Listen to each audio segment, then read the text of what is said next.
the loan officer or lender doesn't see anything that Brian has in his locker unless Brian gives Brad control to see this in order to help me with my goal or objective of mortgage readiness or to start my mortgage application. So, welcome to Get Real 411, the podcast where real experts give real advice on all things real estate. I'm Jamie. And I'm Brad. Join us as we explore real estate successes and pitfalls through the eyes of our esteemed guests. Now let's get real.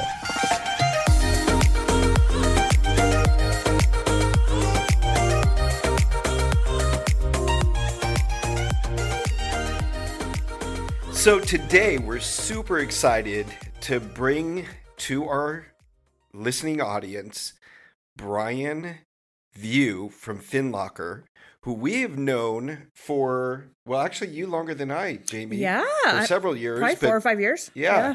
And I've had numerous conversations with Brian over the phone and then had the pleasure of meeting him in person a little over a year ago. It was in San Diego, right? In October of 21. Yes. When probably the first unmasked event within years. Yeah. It was mask optional, which was nice. But welcome to the show, Brian. Thank you. Thank you so much for having me. I'm honored to be here and looking forward to talking with you guys. Awesome. Well, today I know we want to learn a lot about FinLocker and what you're doing there. You left a pretty prestigious role in TPO, which is third-party origination for Flagstar, very large institution out of Michigan, which is where you're from. Yes. And to go join this somewhat of a startup at the time you joined them, and really is kind of a passion for you, and it's doing some unique things, and we want to hear about that. But I think it'd be great to start with just your background and Sure. How you got to where you're at. Sure, no problem. It's not too exciting. Like most people that entered the mortgage industry, most of us didn't enter on purpose or intentionally. We just kind of ended up here. So for me, it was way back in the early 90s. I was charged with my then father-in-law to find a job that actually had benefits so that his daughter could go off of his insurance and onto mine. So I did the pre-LinkedIn job search, which meant printing out, your resume and driving around town and, papering the reception desks at different cool looking buildings that I'm like, I could see myself working in there. Had no idea what any of them did. And I got a call back from a company that was a mortgage company. And so I took the interview, had a good conversation, and got a call 8 hours later or whatever saying, can you come back in tomorrow? Oh, sure. I'm thinking I'm going to have a second interview. And they're like, oh, no, you're going to start tomorrow. And so my first day in mortgage was they gave me a stack of, messages. The message, each paper had first name, last name, phone number, and a number with a percentage next to it. I didn't know what that number meant, but my script was, if we could lower your 10% to 9%, would you be interested? And if they said yes, I passed it over to another person the loan officer. So I basically got in the first wave of, falling interest rates. Rates at the time were, double digit.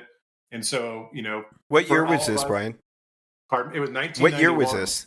This, by the way, is consistent with every training plan I've ever heard from any of us who started in the mortgage industry in the 90s. It always starts with, they handed me a stack of paper and they handed me a phone, and the rest was history. That's true. And, but there's, to me, the lesson is, because not everybody that started with me at the same time is still in the business 30 years later. Yep. It, like anything, it's all about what you make of it. Yep. And you either make it or you don't. And so I must have done something right, because I made it through the first kind of 90 days. And then we had this first kind of rapid drop in rates. The par rate went from 9.5 to 7.5. Right. And so all of a sudden our little team of 10 had to quickly blow up to 50. And so 90 days in, I was a team lead because I was one of the first people there. So it just, it's right place, right time. But I literally learned the business from the ground up and pretty much was inside of every part of mortgage originations that you could be in, and then made a move from the direct origination side of the business, dealing directly with consumers, to the B2B, business to business side of the business, where I worked for divisions or companies that acquired mortgages from other lenders. So the TPO space, the third party origination space, is what, as you said, is what that's referred to.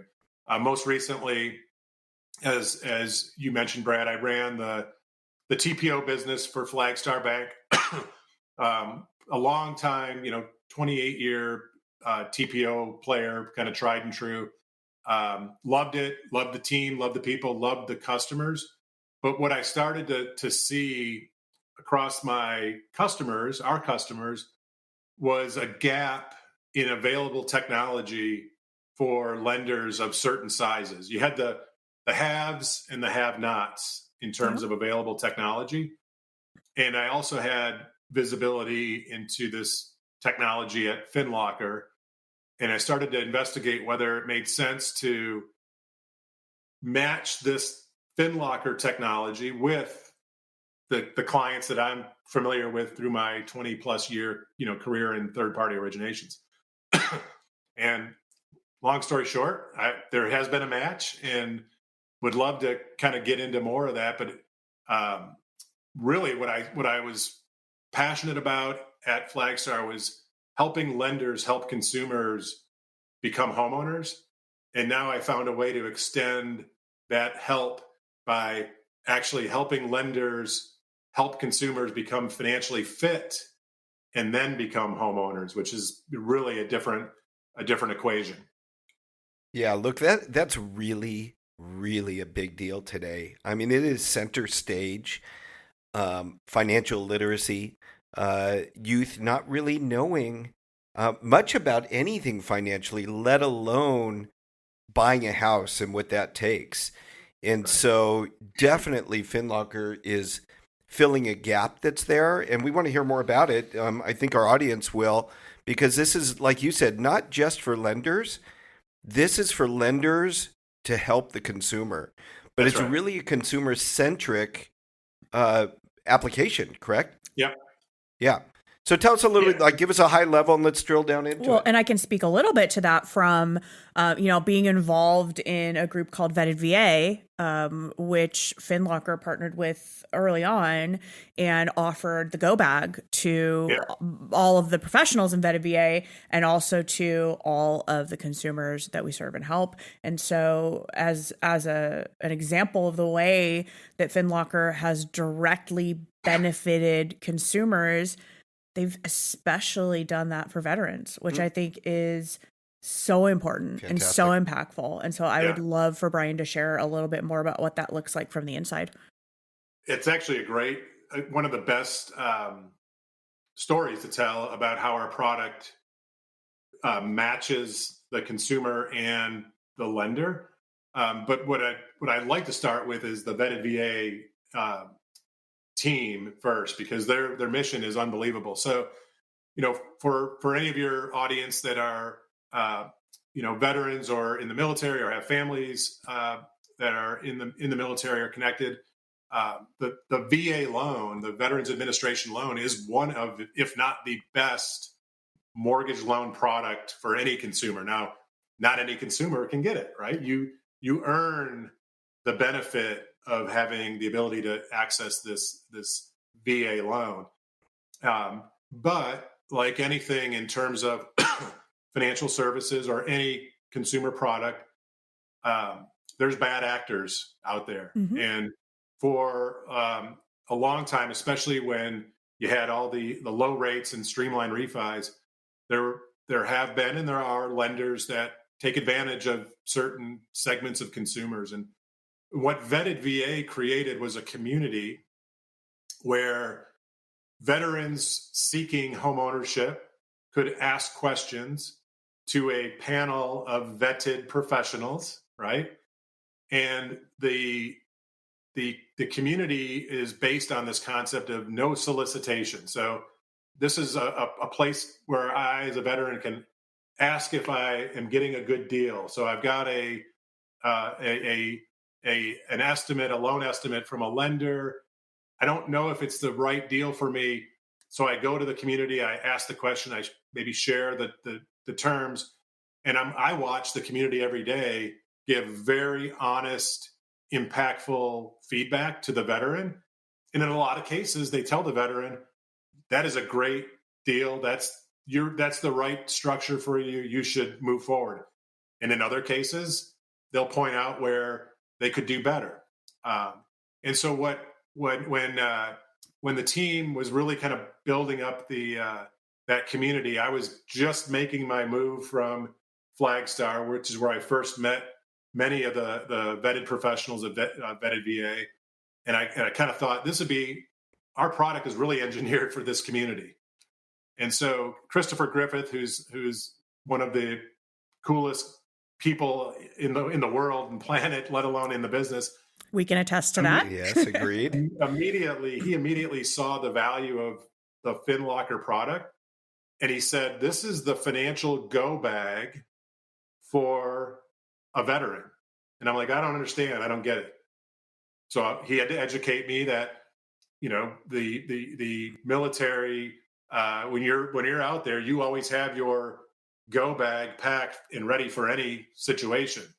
Most of the time, those situations are going to be pretty hairy, right? And so what he explained and what he continues to share and the whole community shares is that most veterans aren't financially ready for a transaction, any transaction, let alone buying a home. And what we've been able to do with them, with our product, is create a financial go bag.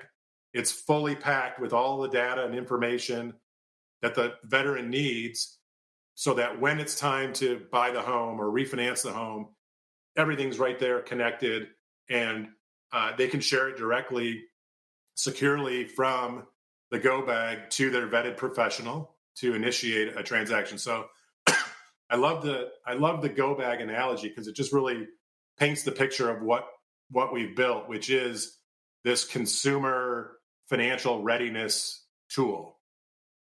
So yeah, tell us exactly, break it down.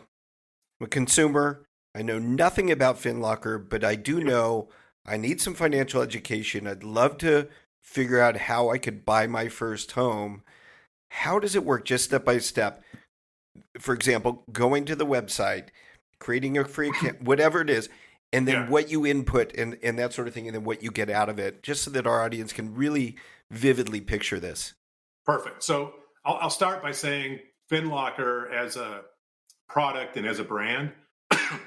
Sorry for the upper Midwest respiratory thing here. It's going around. It is. FinLocker as a product and as a brand is not available directly to consumers. We partner with financial services providers, mortgage lenders, banks, credit unions, and then they offer our product under their brand to their customers, their prospects. So first and foremost, if you're watching and you're, Googling, looking up FinLocker, yes, we have a website. Yes, you can learn about us, but it's going to be tough to get access to our product. Now, for this audience, I'm totally open to give everybody a free access to our product, and we'll put that in the link somewhere and figure that out. You got it.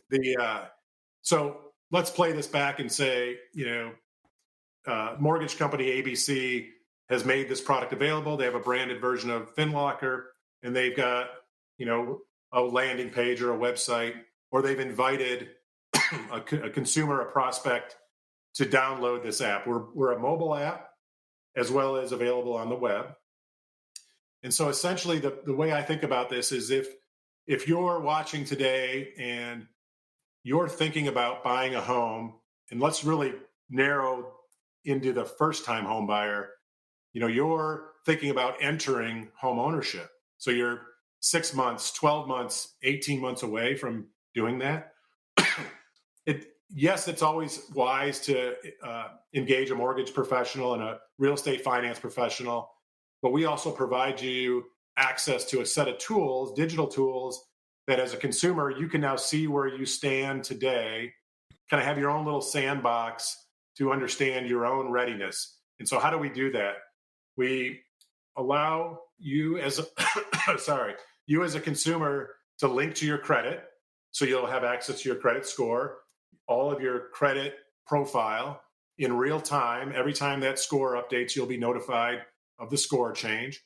We have a set of tools that sit on top of your credit profile that allow you as a consumer to model changes to your credit score. So let's say you're not quite where you think you want to be to apply for a mortgage, but you're not sure what you could do to improve your score by 20 points. Through our product, you can go into the simulator and either say, I'm going to reduce my credit card debt by $5,000. What does that do to my score? And it'll run a simulator and tell you what your new score would be. Or we have what we call a credit compass, which you could say, okay, I'm at a 630 today. What would it take to be a 650? And we'll come back with a recommended set of things that you could do over the next 6 to 12 months to improve your score. So a lot of engagement on credit. That's step one. That's great. Just so because a lot of people that kind of tune into our show, they're from the mortgage business. They may be in origination. So what they understand about this is tools that they have access to as a professional. You've now taken those same tools, the what if simulator, or hey, how do I get my score up to X amount? And you've delivered that in an easy format directly to the user, who's the consumer. And you've also aggregated that along with all the other tools you're about to describe into one place for the consumer, as opposed to having 4 or 5 different logins to different systems or not knowing where to find certain things. So I imagine there's quite a benefit there. In fact, I more than imagine it because I myself have a go bag being a vetted VA pro. So, yeah, great segue, Jamie. I love it. So credit, I think we kind of understand that component of mortgage readiness, but there's much more that goes into being mortgage ready. And the heavier lift for most people is around the financial side of things, namely, how much am I spending today?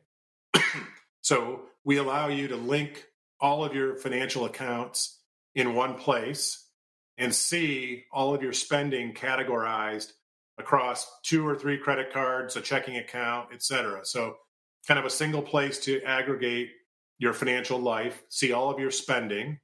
And then the same way you link those spending accounts, you can link to your asset accounts. And so now we give you a place to create a goal, a financial goal to save for a down payment, right? Closing costs, reserves. It's very important for homeowners to understand it's not just about how much do I need for the down payment and closing costs, but I need to have some reserves for life that happens after I own a home, right? And so setting those goals and then linking those goals to an actual account, bank account, now you have a tool to track your progress towards those goals. So we tell you where you kind of sit credit wise. We're also understanding your income as a consumer. So based on your income, and now we know what your monthly liabilities are from your credit report, we can calculate DTI, which everyone in the industry knows, but if you're not in the industry, debt to income ratio. So how much of your monthly debt as a comparison to your monthly income do you have? And mortgage companies assess your ability to pay or repay using not just credit, but your debt to income ratio. And so we give the user, the consumer, kind of the same tools to calculate DTI that a lender would have, and then a set of journeys that can help you identify areas to improve that DTI so that you ultimately get to a place of mortgage readiness. And what we find is for the average consumer who doesn't understand the mortgage process, and let's be honest, for some of us that are in the industry, it can be an intense process. And so I think there's a lot of people that are like right on the cusp of being financially ready that are hesitant to move forward because they don't want the rejection. And so a product like FinLocker, again, gives you this kind of safe zone or a sandbox, where as a consumer, I can kind of do these things on my own. And then when I get to that place where the app says, hey, congratulations, you're ready, we can connect you directly to that loan officer that provided you the app to begin with. So I don't know if that helps paint the picture, but it does. But I think too, one of the things we hear so much, obviously, Brad and I have a AmeriFund. Obviously, we've both been in the mortgage side of the business for, many decades, not unlike yourself. And one of the things that I still see and hear so much of when we're talking to first-time homebuyers and when our teams are talking to them is the fear of going in blind to conversation. So you talked about the fear of rejection, but the fear of rejection comes from the fear of the unknown. And the unknown comes, and this is particularly true with our veterans, the fear of the unknown comes from coming from an environment where we have a lot of veteran borrowers who are coming off of active duty military. Many of them have been stationed overseas and for whatever reason have not had the need for traditional credit, maybe not even utilities here in the US. Some of them have been on base housing. And for a lot of reasons, they haven't had the need to establish a lot of the traditional trade lines and resources that most other potential home buyers would have. And so they feel a sense of fear in not having any concept of where they're starting from. So they're coming to a loan officer feeling that they know nothing about where they're at. Folks who have served become masters of their craft. They are trained to know with certainty what their objectives are. And those individuals do not like, as a rule, walking into any situation where they're not informed. Yeah. Particularly when it's such a personal one, right?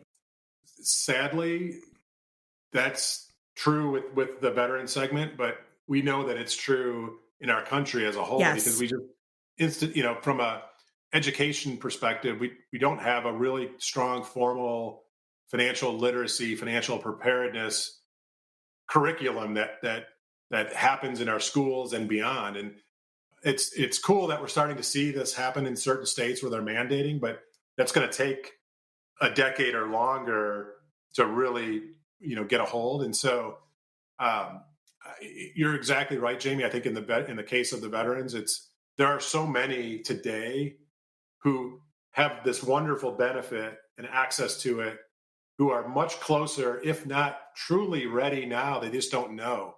And we all have to do a better job of helping them understand that they are closer than they think. And there are tools and professionals that can help them kind of get that over that last hump.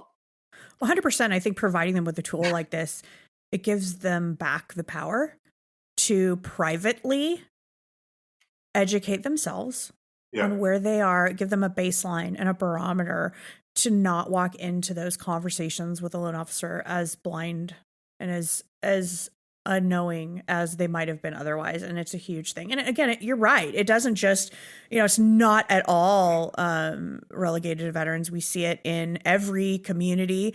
We especially, though, do see it in a lot of the underserved communities. It's a huge part of why advocacy has become such a passion of mine, why I work so closely with AIM to work toward financial literacy and education and reaching underserved communities to help not just the people that are on the precipice of homeownership, but the people that are currently in junior high and high school to understand the things that they need to begin to do and become aware of. Because I know growing up, nothing like that was available to me. And I'd venture to guess that even my 9-year-old daughter today probably has absolutely nothing. I don't see anything in her homework that has any reference to anything relating to financial literacy. So I think as a community, locally, statewide and federal, we need to do a better job. And I think as professionals in the lending community, we can start there by going backwards to teaching, giving education and resources here. FinLocker, obviously a huge, huge, huge part of that. And I'm glad to see you getting so many platforms to get the word out that this exists.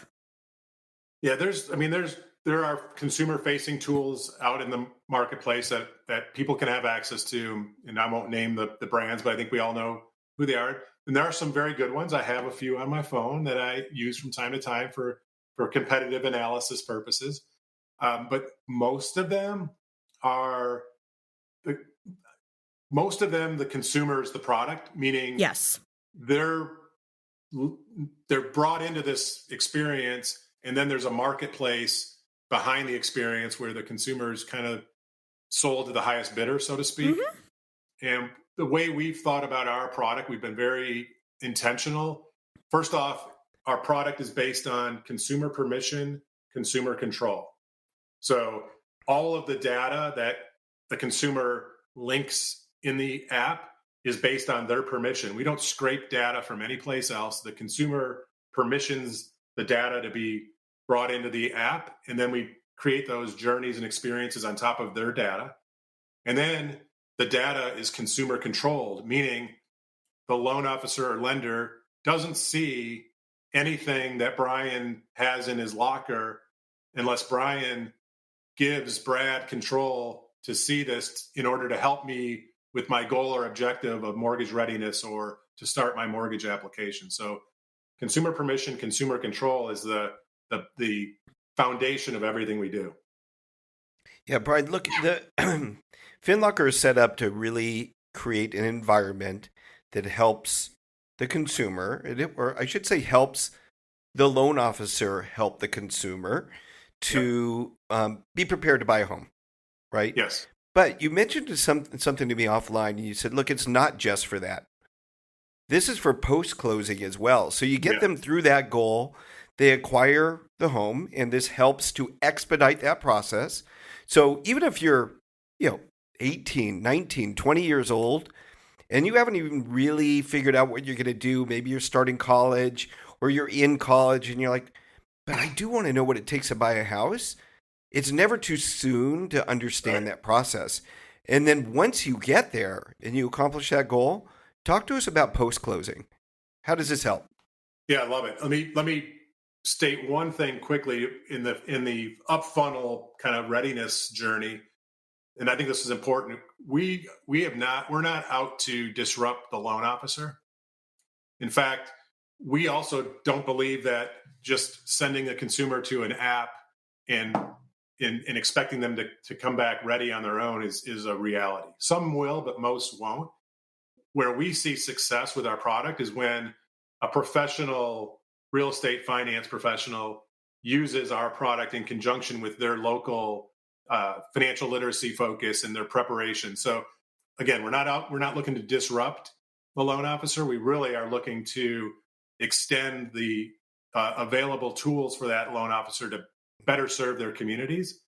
And then Brad, to your point, much of the same tools that help me get ready for a mortgage, understanding my credit, understanding my budget, understanding my spending, still are important to me, maybe arguably are more important to me after I own a home, because now I got all these other things that are happening with me as a homeowner. And then for most homeowners, their home is their largest financial asset, and their mortgage is their largest financial liability. And so we allow the user, the consumer, to link that property address in the app, and we'll show you in real time your kind of estimated value of your home. And then you also are prompted to now link that new mortgage you just got in the app. And so you have this kind of app that gives you a complete picture of your financial life, including now your largest asset and your largest liability. And now the focus then in the app kind of pivots from home buying readiness to equity optimization. Mm-hmm. And so now for the professionals, the mortgage folks that are listening, watching today, this tool now can extend your professional engagement with your customer beyond the closing of the transaction. And most everybody has a strategy for staying engaged. And a lot of that includes, email campaigns and other strategies, which we think are great and that those should continue to happen. But now you can you can almost become that your home buyer's kind of family office, if you will, centered around their largest asset in the family. So Brian, once this happens and they are in the home, they start to connect the mortgage. So, and they see the value and that sort of thing. What are the other things that helps them to do? Is there a savings aspect to it? Other goals that they can set for other acquisitions? Is there something with regard to rental properties and having income? And then once you tell us a little bit about all that, what are the aspirations for FinLocker? Like, what are the other things that are on the storyboard that are to come down the line? There's a lot. As you know, you have your own technology platform. There's always the endless roadmap. So beyond, and I kind of said this in the beginning, we do a lot more beyond mortgage. We happen to, today the product happens to serve kind of the real estate finance vertical, but the financial tools, the understanding credit definitely expand and go beyond home ownership. So, in the app, I could set a goal for saving so maybe I'm a young couple who's their first time home buyers, have their first child. Now it's appropriate to start planning for that child's future. So perhaps you set a goal for saving for future college education. You have your second or third child, and it's like, well, we need a little more space. So now there's a goal for that move up home, or I want to I want to own a investment property. So the financial goals are endless that can be created and tracked in the app.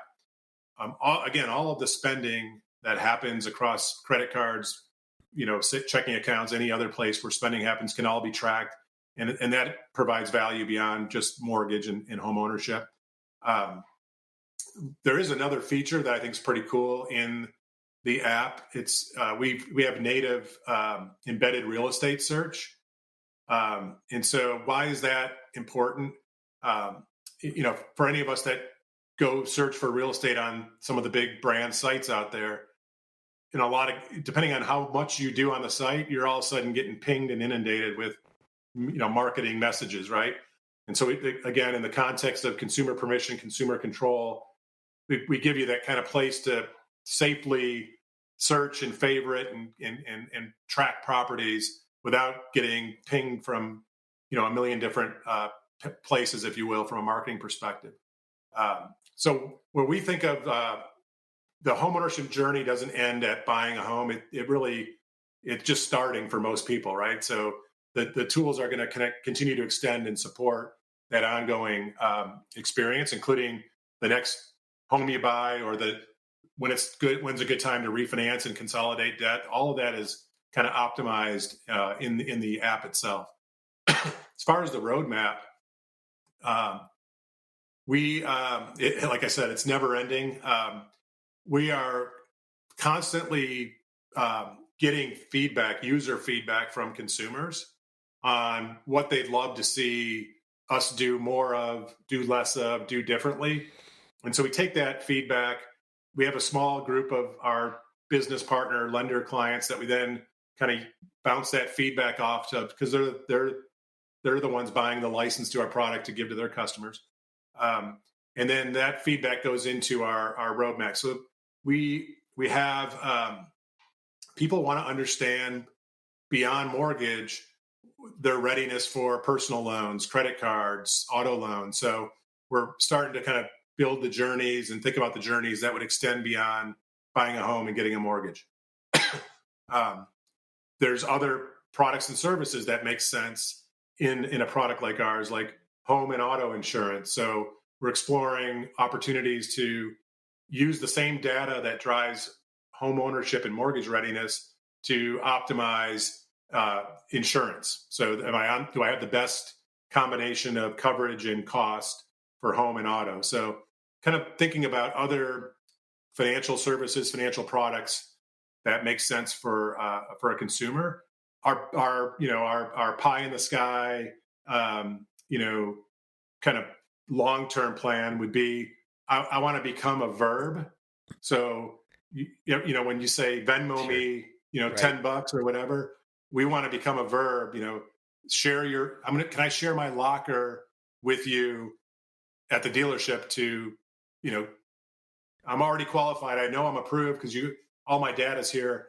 Here's my QR code, scan it, and we're done. Right. So Nice. we want to get to this place where formal loan application doesn't happen anymore. It's persistent based on the consumer's direct source data. And they just share access to that persistent approval to enable whatever financial services product they're trying to transact on. That's pie in the sky. Vision. That's that long vision. I tell you what, it may be pie in the sky, but that is in the future. What we go through for lending, for mortgage lending, even today in 2023, is so invasive. When we've got the technology to be able to streamline it, it exists today.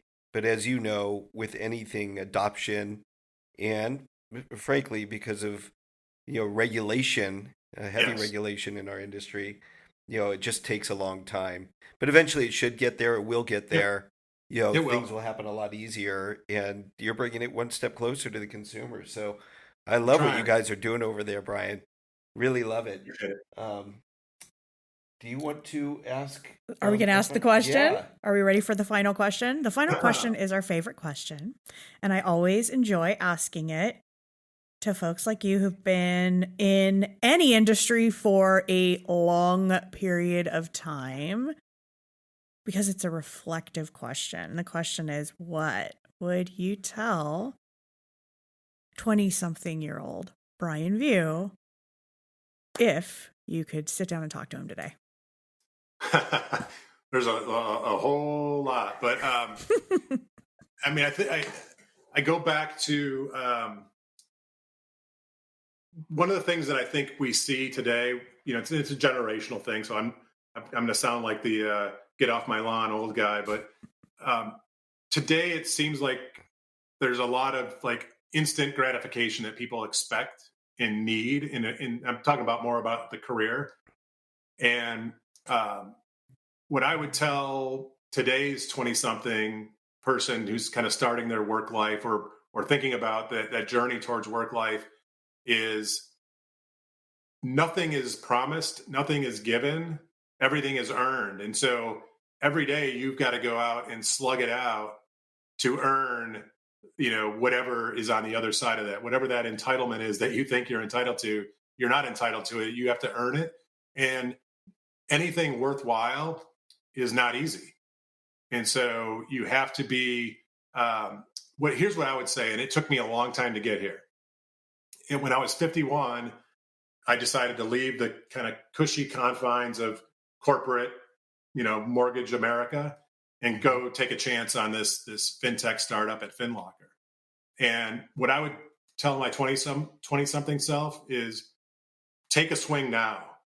Yeah. Try now, take a swing now, fail, try again, fail, try again, and just keep swinging, because you will win. And I wish somebody would told me that when I was 20 versus when I was 51, and I kind of figured it out on my own. Not that I would trade anything, but I think that would be the advice: is just take a swing, bet on yourself, and take a swing.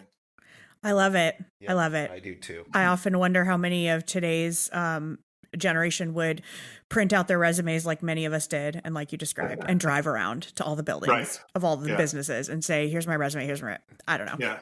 Well, Brian, it is always super cool to sit down and talk to you, whether we run into each other at a conference to get to hang out, whether we get to do something cool like this and talk about our respective businesses. Always enjoy you.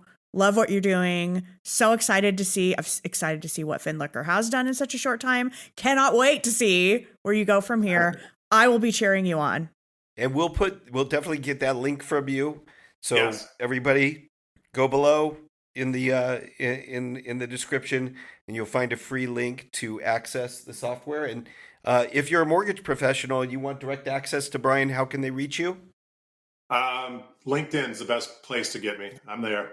Or go to our FinLocker LinkedIn page, and I'm there as well. And then I'm going to give everyone access to our friends and family version, which we call FinLocker, KIN. That's fun. Locker. So everyone that's watching, you're our friends, so you'll get access to our FinLocker. It's free. You can play with it. Nobody's going to see what you're doing, and just would love feedback along the way as well. Appreciate that so much. Thanks, Brian. It's been great hanging out with you today. Thanks for coming. Thank you, guys. Get Real 411 is hosted by Brad Rice and Jamie Cavanaugh, produced by Stuart Gelin, and recorded live from the AmeriFund Home Loan Studio in Simi Valley, California.